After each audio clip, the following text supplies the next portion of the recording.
বিদ্যুৎ নিগমের ম্যানেজার পদে ১০৪ জন লোক নিয়োগের সিদ্ধান্ত নিয়েছে রাজ্য মন্ত্রিসভা।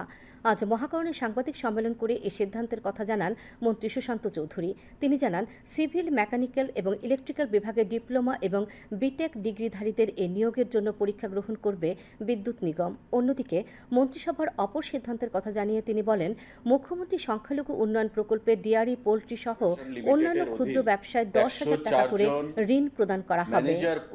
নিয়োগ করা হবে।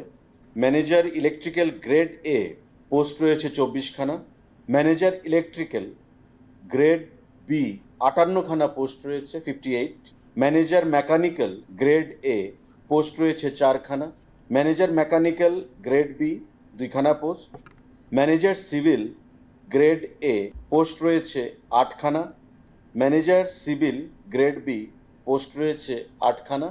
মুখ্যমন্ত্রী সংখ্যালঘু উন্নয়ন প্রকল্প 2025, ডেয়ারি ফ্রেমিং, পোলট্রি ফার্মিং, ডাকারি, স্মল যারা বিজনেস করতে চায়, ছোটোখাটো বিজনেস, তাদের জন্যে ওয়ান টাইম 10,000 টাকা তাদেরকে দেওয়া হবে। তাদেরকে অর্থনৈতিকভাবে শক্তিশালী করার জন্য 1.5 কোটি টাকার প্রভিশন সেখানে রাখা হয়েছে।